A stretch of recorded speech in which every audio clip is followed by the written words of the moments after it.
Salut à toutes et à tous, ici Stéban Dacossin aujourd'hui pour le débriefing de Paris-Nice 2016.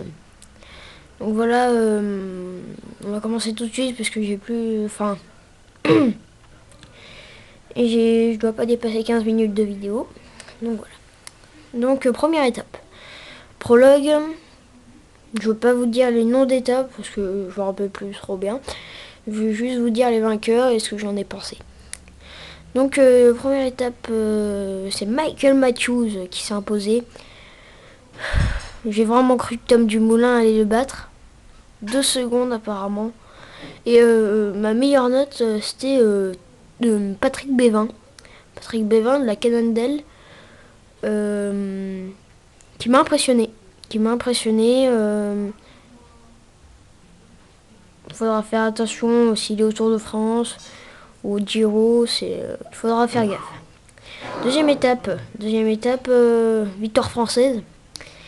Victoire française de Arnaud Desmar de la FDJ. Là, ça m'a déçu parce qu'il y avait Marcel Kittel qui était pas là. Marcel Kittel, il était dans un autre nuage, je sais pas. On verra ce qu'il va faire, Marcel Kittel, mais belle victoire d'Arnaud Desmar. Qui est bien accéléré dans le final, il a bien pris la roue. Voilà. Donc, ma note, première étape, ma note c'est 3 sur 5 pour cette étape. Et le deuxième étape, c'est 2 sur 5. J'ai pas trop aimé le final, voilà. Je crois qu'il y avait Tony Galopin qui s'est échappé dans la route des pavés. Et voilà. Troisième étape.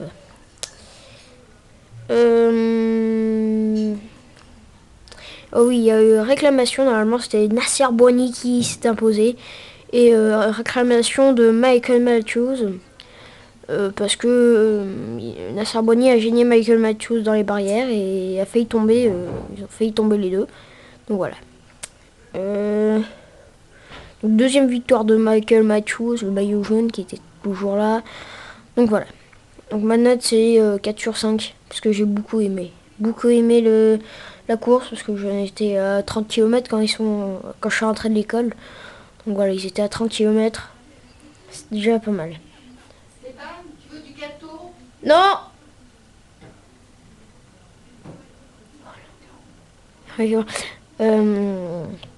Quatrième étape.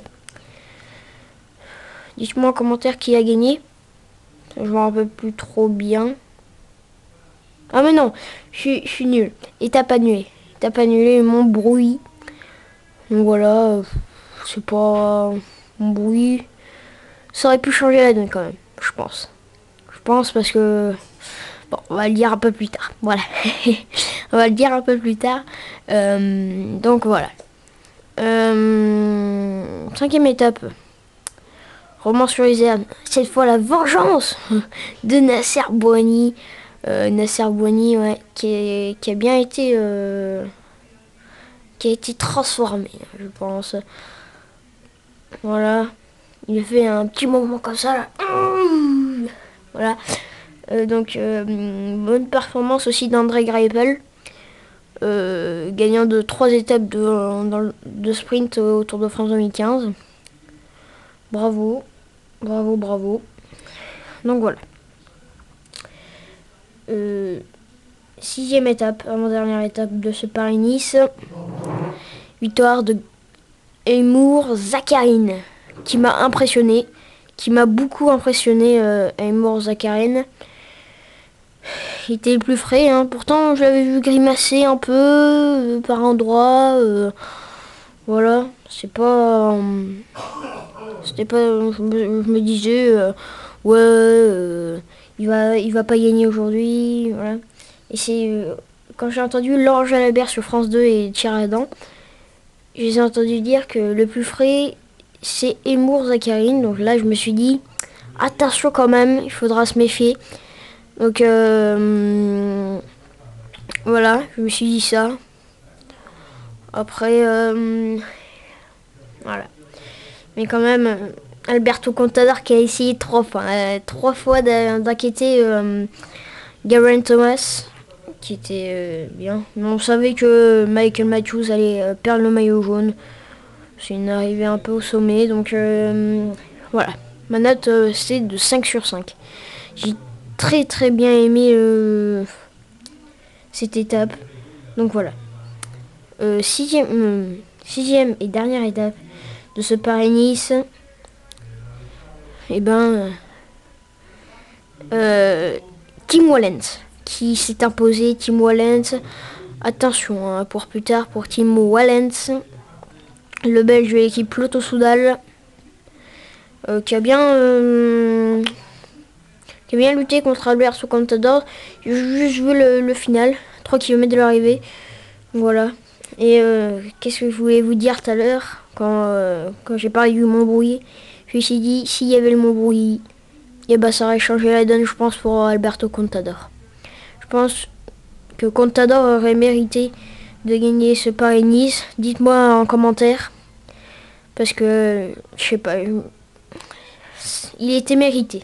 C'était mérité parce que 3 attaques dans la 6e étape, dans la 5e étape. Voilà, c'était beau. Dis-moi si j'ai oublié une étape. J'en ai oublié une, mais je me rappelle plus trop bien. Donc voilà, mais ça m'a impressionné quand ils ont parlé du col d'Aise. Il dit qu'il n'était pas accessible. Donc voilà. Je vous remercie d'avoir regardé cette vidéo, un peu débriefing, hein, voilà. Et on se retrouve ce soir, peut-être, pour une vidéo de Milan-San Remo, qui a débuté samedi dernier avec la victoire de... Et ben voilà. Je vous laisse comme ça, je vais vous le dire dans la vidéo de ce soir. Et ben tout le monde, ciao ciao, abonnez-vous.